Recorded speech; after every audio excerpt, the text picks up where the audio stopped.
Selamat datang di Bumpers. Dalam video kali ini, kita akan membahas sebuah film yang penuh emosi dan pelajaran hidup.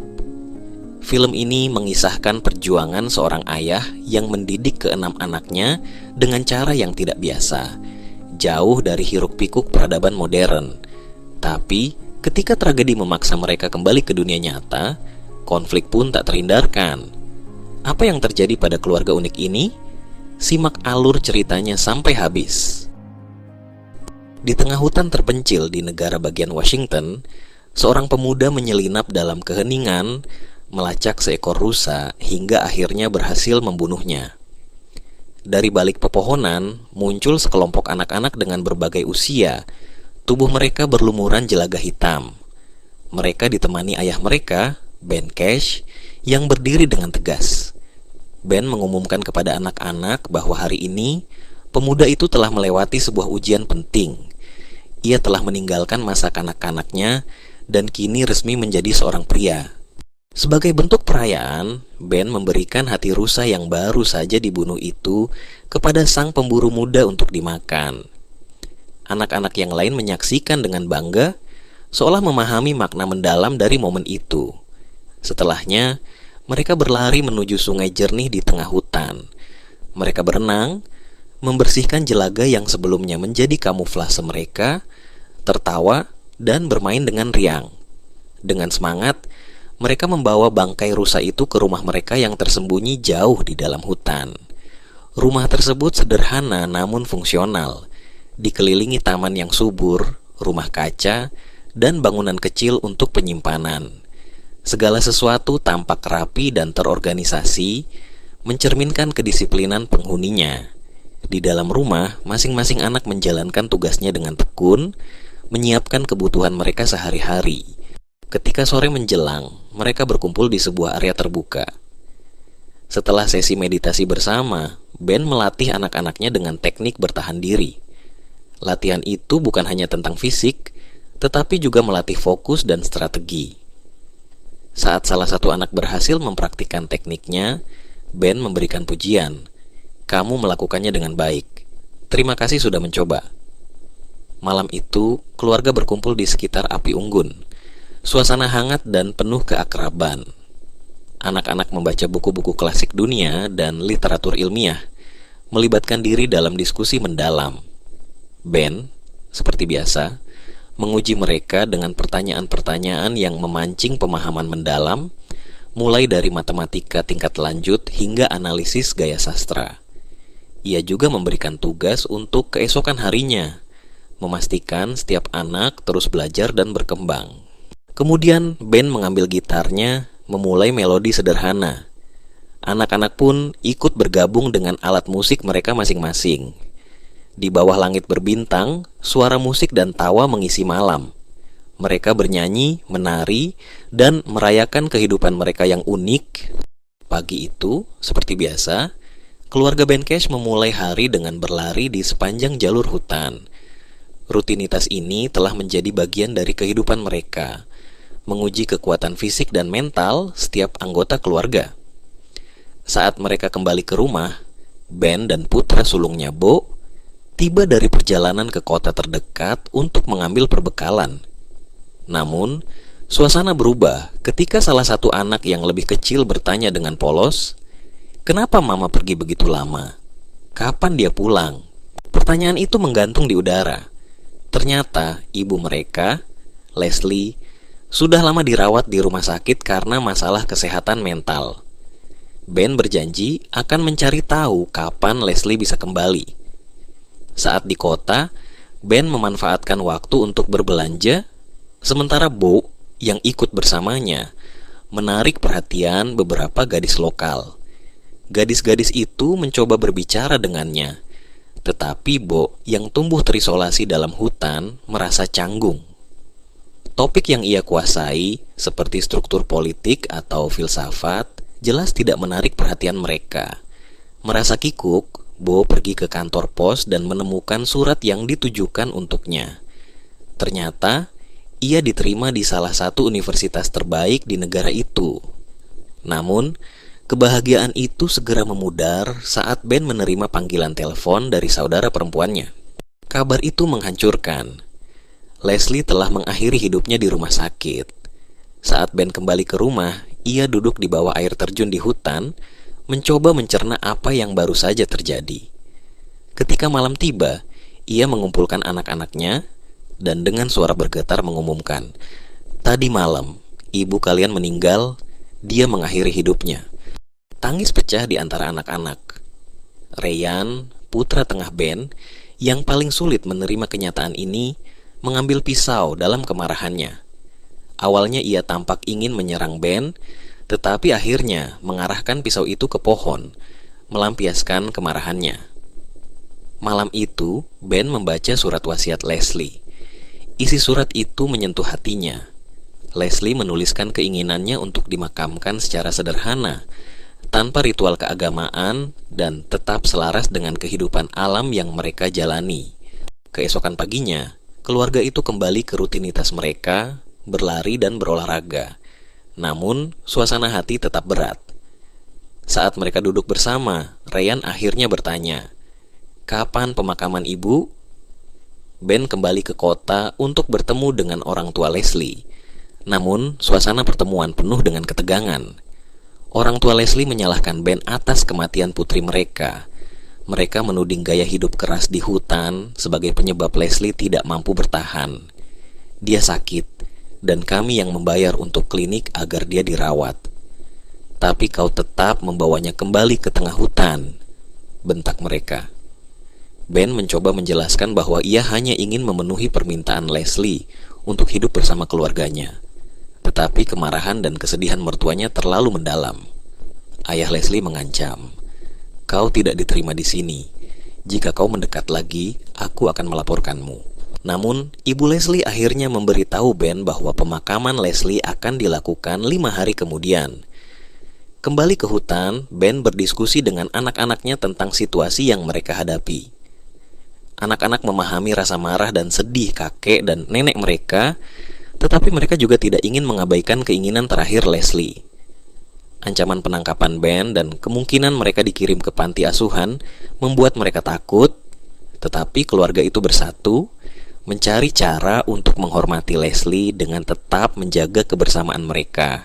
Malam itu, Ben mendengar suara istrinya yang lembut, seperti bisikan yang menghantui pikirannya. "Apa yang kita lakukan di sini sungguh luar biasa. Aku sangat mencintaimu." Suara itu menghilang bersama angin malam. Paginya, Ben mendapati keenam anaknya sudah berdiri di halaman, siap untuk perjalanan penting. Mereka ingin melihat ibu mereka untuk terakhir kalinya. Meskipun Ben menentang ide itu, anak-anak bersikeras.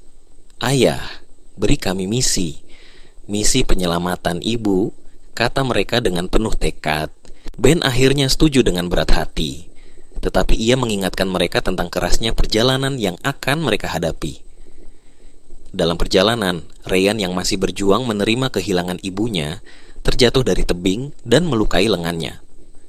Ketika ia meminta bantuan, Ben berkata tegas, "Tidak ada sihir yang akan datang dan menyelamatkanmu. Kamu harus bangkit sendiri." Meski penuh tantangan, anak-anak tetap maju, menaklukkan medan sulit di tengah hujan deras. Mereka akhirnya beristirahat di kaki tebing, memulihkan tenaga. Namun, saat perjalanan kembali, Ben tiba-tiba menghentikan bas mereka yang telah dimodifikasi menjadi rumah berjalan. Ia berbicara kepada anak-anaknya, mengakui bahwa mereka tidak bisa pergi ke pemakaman karena kerabat Leslie menentang kehadiran mereka. Tetapi sebelum menyelesaikan perkataannya, Ben menyalakan musik, membiarkan suasana tegang mencair. Anak-anak menikmati perjalanan mereka ke dunia besar, sementara Ben menunjukkan tempat-tempat unik di sepanjang jalan. Dalam perjalanan mereka berhenti di sebuah bank. Ketika Ben menarik uang, anak-anak yang jarang melihat dunia luar merasa heran dengan orang-orang di sekitar mereka. "Apa mereka sakit?" salah satu anak bertanya polos. Ben mengingatkan mereka untuk tidak menertawakan orang lain dan segera membawa mereka kembali ke bus. Namun, petugas polisi tiba-tiba menghentikan mereka untuk memeriksa dokumen. Saat petugas bertanya tentang sekolah mereka, Bo dengan cerdas menjelaskan bahwa mereka sekolah di rumah, bahkan membaca teks agama untuk meyakinkan petugas. Anak-anak menyanyikan himne, dan petugas akhirnya pergi dengan rasa kagum. Ketika malam tiba, mereka berhenti untuk berburu makanan, tetapi anak-anak ragu menembak hewan liar yang mereka lihat. Di tengah perjalanan, mereka mulai menangis, mengenang ibu mereka. Gadis-gadis berbicara dalam bahasa Esperanto yang membuat Ben marah. "Tidak ada Esperanto sekarang, jangan bercanda," katanya dengan nada serius. Suasana menjadi tegang hingga Ben akhirnya memutuskan berhenti di sebuah kafe. Namun, menu yang ia lihat membuatnya bingung. Air beracun ini? Cola? Gumamnya sinis. Tidak menemukan makanan yang layak, ia pergi ke supermarket dan mengisi gerobak belanjaannya. Di tengah antrean, Ben tiba-tiba merasa dadanya sesak dan jatuh. Ketika sadar, ia mendapati anak-anak telah mencuri bahan makanan untuk mereka. Meski kecewa, Ben menggunakan insiden itu sebagai pelajaran. Ia bersama anak-anak menganalisis kesalahan mereka selama pencurian. Malam itu, mereka merayakan ulang tahun Noam Chomsky dengan kue curian, meskipun Ryan memprotes. "Kenapa kita tidak bisa merayakan Natal seperti orang lain?" tanyanya. Ben mencoba menjelaskan bahwa merayakan pemikir besar lebih bermakna daripada primitos, tetapi Ryan tetap tidak puas. Perjalanan berlanjut hingga mereka tiba di rumah Harper, saudara perempuan Ben. Harper menyambut mereka dengan hangat, tetapi pertanyaan polos dari keponakannya, seperti bagaimana cara membunuh ayam dengan kapak atau pisau, membuatnya bingung. Harper dan suaminya terkejut dengan kejujuran Ben kepada anak-anak, bahkan untuk topik sulit seperti penyebab kematian Leslie. Ketika Harper mencoba menyembunyikan detail itu, Ben dengan tegas berkata, "Saya tidak berbohong kepada anak-anak saya." Namun, Harper bersikeras bahwa tidak menceritakan sesuatu yang terlalu berat untuk dipahami anak-anak bukanlah kebohongan. Ketegangan meningkat saat Harper menyebut pola asuh Ben tidak demokratis. Ben membela dirinya, tetapi akhirnya meminta maaf untuk meredakan suasana. Meski Harper telah menyiapkan kamar untuk mereka, anak-anak memilih tidur di halaman, merasa lebih nyaman di bawah bintang-bintang, seperti di rumah mereka di hutan. Malam itu, keluarga Cash sekali lagi dihadapkan pada dunia luar yang tidak memahami cara hidup mereka. Pagi itu, keluarga Ben berkumpul di meja untuk sarapan. Dalam suasana yang lebih santai, Ben mengizinkan anak-anaknya bermain video game dengan sepupu mereka. Momen ini jarang terjadi, mengingat kehidupan mereka yang jauh dari teknologi modern. Sementara anak-anak asik bermain, Harper dan suaminya mengajak Ben berbicara. Mereka kembali menekankan pentingnya struktur dalam kehidupan anak-anak dan menyarankan agar mereka bersekolah di sekolah sungguhan. Namun, Ben tidak tinggal diam. Ia memanggil keponakannya yang lebih tua dan mengajukan serangkaian pertanyaan tentang ilmu politik dan sejarah. Keponakannya kebingungan dan tidak mampu menjawab satu pun pertanyaan. Sebaliknya, putri bungsu Ben, Frey, dengan penuh percaya diri menjelaskan topik-topik itu dengan detail yang membuat semua orang terkesan. Harper dan suaminya mulai melihat sisi lain dari cara Ben mendidik anak-anaknya dan untuk sementara berhenti mempertanyakan metode tersebut. Setelah berpamitan, keluarga Ben melanjutkan perjalanan mereka. Mereka berhenti di sebuah perkemahan untuk beristirahat. Di sana, Bo bertemu seorang gadis bernama Claire yang langsung terkejut dengan nama uniknya. Bo menjelaskan bahwa orang tuanya sengaja memberinya nama yang hanya dimiliki satu orang di dunia. Claire merasa penasaran dengan kepribadian Bo yang berbeda dari anak-anak lain. Mereka berbicara sepanjang malam, dan Claire semakin kagum ketika mengetahui Bo tidak tahu apa-apa tentang musik pop modern, tetapi memiliki pengetahuan mendalam tentang Bach dan cello suite. Dalam obrolan mereka, Bo berbohong, mengaku baru saja tinggal di Paris untuk menutupi kehidupan uniknya di hutan. Claire merasa aneh tetapi tertarik. Pagi harinya, bus keluarga Ben meninggalkan tempat itu. Bo melambai ke arah Claire dan ibunya, merasa ada perasaan baru yang tumbuh dalam dirinya. Hari itu, mereka tiba di gereja tempat upacara perpisahan Leslie akan diadakan. Suasana penuh duka. Kerabat dan teman-teman Leslie mengenang hidupnya. Ketika Ben dan anak-anaknya memasuki gereja dengan pakaian cerah, semua mata langsung tertuju pada mereka, merasa terkejut oleh kontras suasana dan warna pakaian mereka. Pendeta mulai menyampaikan khotbahnya, mengenang Leslie dengan penuh hormat. Namun, saat ia menyebutkan Ben, pria itu berdiri dan berjalan ke depan. Dengan tenang, Ben mengeluarkan surat wasiat Leslie dan membacanya keras-keras. Surat itu mengungkapkan sisi humoris dan kejujuran Leslie. Leslie tidak mempraktikkan agama lain selain Buddhisme, katanya, dan permintaan terakhirnya adalah agar abunya dibuang ke toilet terdekat. Suasana berubah tegang. Ayah Leslie, Jack, yang marah besar, memerintahkan agar Ben diusir dari gereja. Anak-anak Ben mengikuti ayah mereka keluar, sementara pendeta melanjutkan upacara. Ketika peti mati Leslie dibawa keluar, nenek dan kakek mereka memeluk cucu-cucu yang baru pertama kali mereka temui dengan penuh keharuan. Namun, Jack melarang Ben untuk mengikuti prosesi menuju pemakaman, mengancam akan melaporkannya kepada polisi jika ia tetap bersikeras. Meskipun anak-anak memohon agar mereka menghormati keinginan keluarga besar, Ben tetap mengarahkan anak-anaknya masuk ke dalam bus, lalu diam-diam mengikuti prosesi itu dari jauh. "Tidak, ayah, aku tidak ingin kehilanganmu," salah satu anaknya berkata, memohon agar Ben berhenti. Mendengar hal itu, Ben akhirnya menghentikan bus mereka di pinggiran kota. Mereka turun, berdiam sejenak di tempat itu, sambil memikirkan langkah selanjutnya.